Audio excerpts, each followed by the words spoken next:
What you're going to see here is me doing a whole bunch of good morning sets with an empty bar. So 20 kilo bar and a whole lot of sets of 10. To be exact, I did 20 sets of 10. Took me just over an hour to do this session today.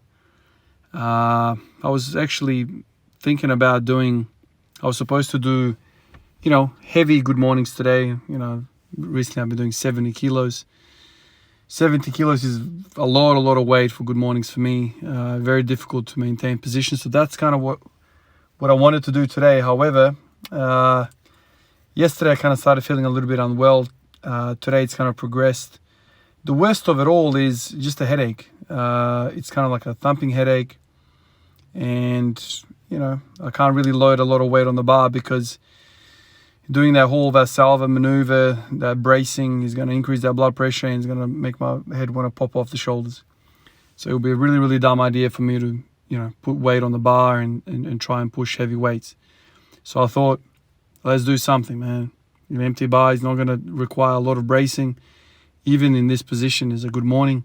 So I went with it. I didn't really have an idea of of what I wanted to do, how many sets. But I just thought, let's just go and see how it feels.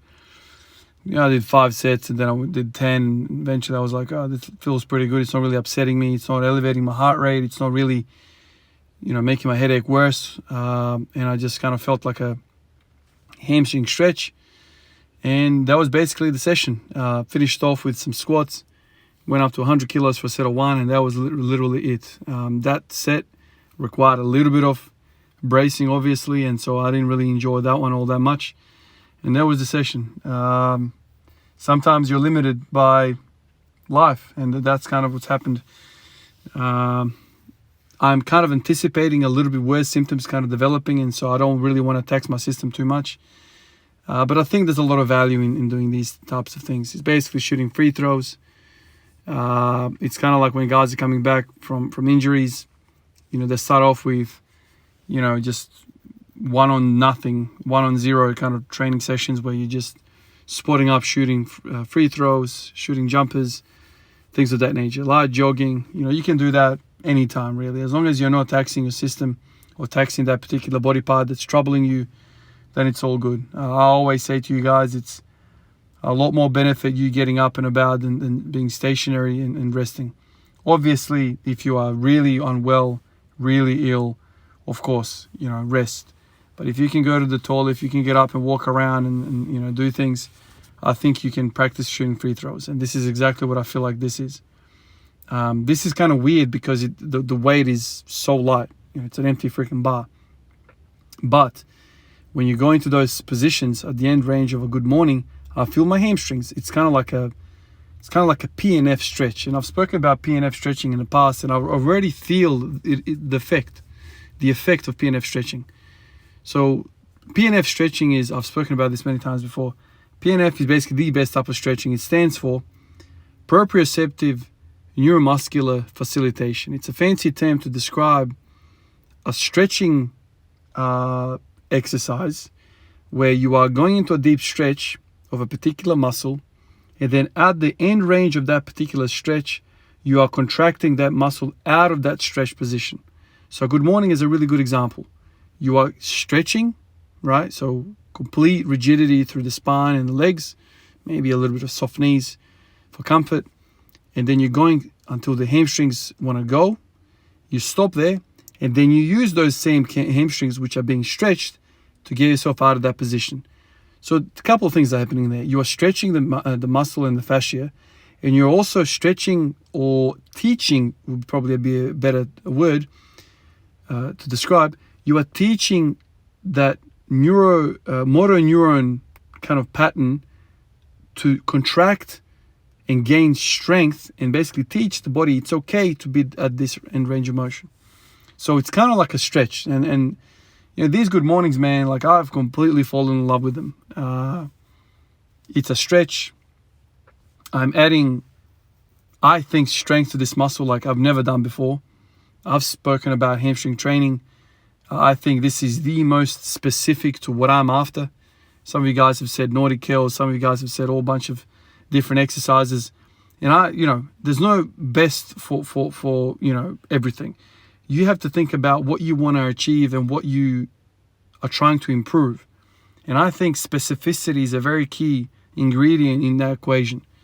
If you're, I don't know, getting ready for, let's say, swimming, doing these hamstrings is probably not going to be specific enough for what you want to do. So it's kind of like that rule of specificity, which kind of really means it indicates how much carryovers they're going to be. Everything that I've ever read, everything that I've ever kind of heard, they talk about specificity as being the number one component when it comes to carryover from that particular exercise, that particular isolation exercise, to the main thing you're trying to do. In basketball terms, if you go to a basketball court with a ball and it's just you alone, and you're there, shooting jump shots, you flick the ball back to yourself, it bounces, you catch it, you fiddle around with it, you line your hands up, on the line, and then you shoot, swish. And then you walk over, grab the ball, maybe go to the other side, flick the ball, catch, fiddle with it, shoot. That is not specific enough to the game of basketball. Until there is an absolute breakdown in the defense where you have, all this time and space for you to catch that ball and fiddle around with it and line everything up perfectly and shoot. Until that happens, man, you are not going to have that opportunity.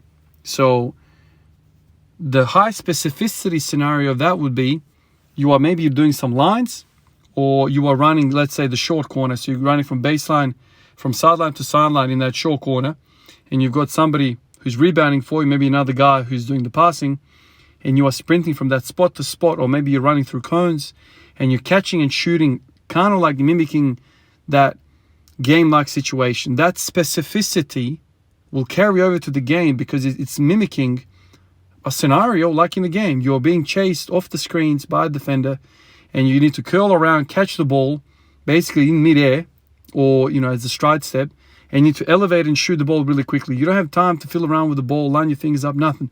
You catch, elevate, elbow, shoot, and that's it. That's the specificity. So you can spend 1 million reps, doing that first scenario where you're walking around on the basketball court, jacking shots up. That's all well and good. Maybe that has some sort of value in, you're kind of practicing those mechanics, those basic mechanics. And maybe you could argue there is some carryover to the game because you're still putting up shots, right? So that's kind of pretty good. But really, it's not really going to carry over to the mechanics of you shooting that ball in a pressure situation with a defender draped all over you. That kind of stuff resonates with me.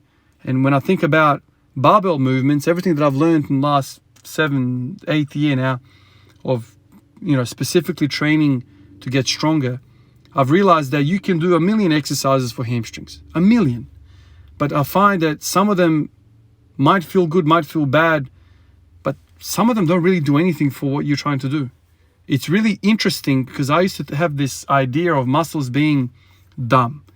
Muscles are dumb. All they know is tension. I've heard people say that.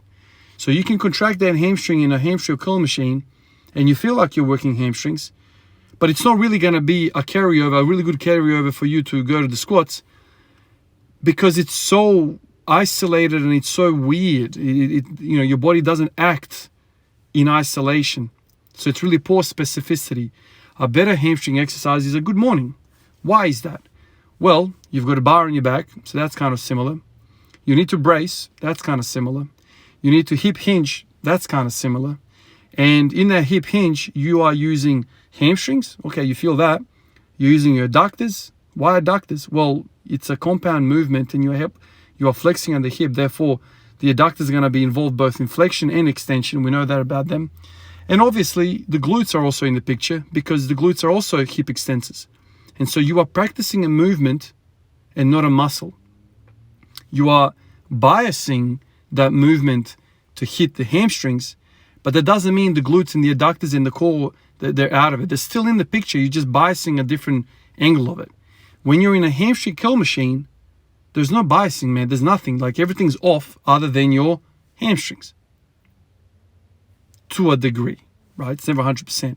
So this specificity, to a degree, matters. It matters for these exercises. So when you are picking exercises for what you're trying to do, it always starts. I know I used to hate these questions when I was like younger and kind of asking people questions, it used to be like, it depends. Don't tell me that it depends, man. Tell me yes or no. But it's hard because it depends. You know, guys always ask me, they send me the template of training. They're like, do you think this is going to work? You know, and a lot of the times it's like, you know, Monday I'm going to do squats, Wednesday I'm going to do squats, Friday I'm going to do squats. And then I'm going to do, you know, Tuesday and Thursday deadlifts. And it's like, you know, it depends. Is that enough? It depends. What are you doing? What are the sets and reps? What are the percentages? How are you going to auto-regulate if you're feeling off? Where are you addressing the weaknesses? Like, you know, people plan training sessions like 6 months in advance. I've made that mistake in the past. Oh, I've written the shit out of this. This is going to go really well. And then after the first week, I'm like, man, I need a bit of this or a bit of that. And all of a sudden, I need to change my program because I have, you know, it's kind of like you open one door, that's 1 week. You open the second door to second week. But from that first position, you don't really know what's behind first and second week. You have no idea. Life moves on. Your body evolves. Weaknesses arise. You need to be, you know, responsive to some of these feedback mechanisms. So, you know, it just depends. It depends what you want as a goal. What, you know, most of us are into squats, deadlifts, and bench, right? So if you want to get better at a squat, you know, what's better, man? You know, I still don't like the idea of people just, you know, saying carpet bomb everything. So going to the gym and do everything, you know, for 3 sets of 10.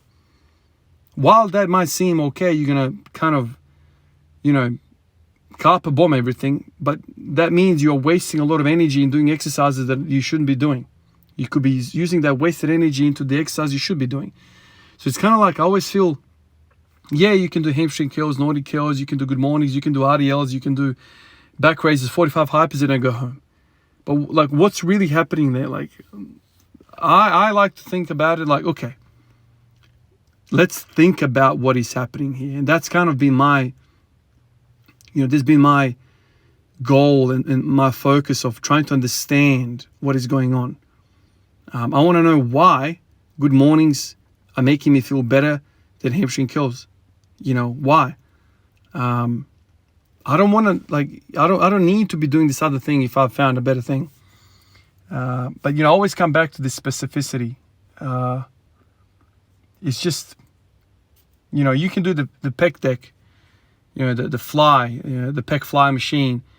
That's going to add some sort of muscle to your chest, but is that going to help you in doing a bench press? Is it going to help you? You're still using the same muscles, but it's in the wrong neural pattern. There's nerves involved in all of this. There's stabilizers involved in all of this. So what's better, the pec deck, or is our floor press is better? You know, so this is where you know, there's 100 million freaking exercises out there, and there's so many machines you can kind of pick from, but needs to be some sort of structure behind your thoughts. And I'm not saying that all the decisions I've made have been correct. They haven't been. But I'm always kind of justified in my thinking, okay, I think this is what's going on. It's not just an arbitrary thing. I don't walk in the gym like, well, shit, man, I'm sick of these good mornings, so I'll do 45 hypers. Like I'm actively thinking and trying to picture what's happening here, what's going on. And you can make a mistake. By all means, you can make a mistake. I mean, I've done leg curls, you know, and I thought, okay, you know, it's doing the hamstrings. But now that I'm doing these good mornings for just a freaking empty bar, it's making my body feel different, man. It's making the bar feel different on my back. It's making me feel like I'm more upright. It's making my groin even feel better when I'm in the bottom of a squat. I feel like I'm more explosive out of the bottom. It's just an interesting thing. It's something that over the years I've kind of worked out that, you know, this, I don't want to be insulting to anyone, but this like dumb bodybuilder approach of mass equals strength, it's not the way, man. Like, just because you've added size to your chest doesn't mean you are a better bench presser. You know, it's kind of like you've swapped that SR20 engine, the 2-liter engine, for a 6.2-liter LS3. You've dumped that thing in the engine. Does that mean you're going to run better quarter miles? Not necessarily, man. You're still running the wrong CPU for it. You still got to tune it, and you got to do all these different things. And so I feel like if you're going to add mass, you want to add mass that is there for a reason, there for a purpose. It's purpose built to bench press. This is where you see guys, man, like damn, you see dudes who are like, just everything they have is being used. You know what I mean? There's no fluff. There's no just mass for the sake of mass. And that's always been my approach. I don't want to just chase. I need some back. I feel like I need some back when it comes to the deadlift. I need some upper back strength, lats specifically. I want to kind of pinch those arms down. So I'll just do a circuit of everything in the gym that's involved for the back muscles. You know, there's so many different fibers. Maybe I just need a certain bunch of fibers. I need a certain plane of motion to help me keep that bar close to my legs as I'm pulling. You know, it's not just mass. If mass was just the case, man, then just freaking get fat, man. Just get fat. I don't know. That's how I kind of think about it. And so I'm kind of more and more believing that specificity is crucial. And then the very next thought is frequency is crucial, especially for somebody like me that is not taking anything, right? So I can't tolerate X amount of volume and intensity per day because I'm not superhuman, but I can tolerate frequency. I've kind of worked that out. That suits me really, really well. So high specificity, high frequency, it's kind of like what you need to do. And so in your exercise selection, you know, having those two pillars of strength in your mind, it's kind of like this is feeding back into that Bulgarian system, why it works. This is what Ivan Abajev was saying. I don't need 50 million different exercises. I need specificity. What's the sport about? Clean and jerk and snatch. So let's clean and jerk and snatch freaking most of our time. And yes, there is value in breaking those movements down into a first pull, second pull, and you can practice all these. That's cool. But how valuable it is for you to go over to that glute thrust machine and do 10 sets of 10 with that. This is where we start pushing into that bodybuilding realm. Oh yeah, no worries. You know, a clean and jerk, a snatch has glutes involved, so let's do the glutes this way. That might be a dumb view at it. Yes, there's glutes, but we need glutes in a specific sequence of firing. And this is where the carryover becomes shit and we start blowing our time, our training time away for no reason. Yes, you're doing glutes, but are you doing glutes? Anyway, that's kind of what I'm thinking about all of this. Spend an hour doing good mornings, man. Stretching them / strengthening them. I think there's value in that. Even on a day where I can't really move heavy weight, I think there's value. Oh man, I can barely see it. There's another name that's popped onto the list of supporters on the Patreon page. For some reason, this panel is blocking it. I think the fellow or the lady is called the Northern Lion. You guys can see the last name there. The recording, the iMovie recording app that I'm using, there's like a little thing that kind of pops when you're kind of doing a voiceover, and it's literally sitting over the top of that name.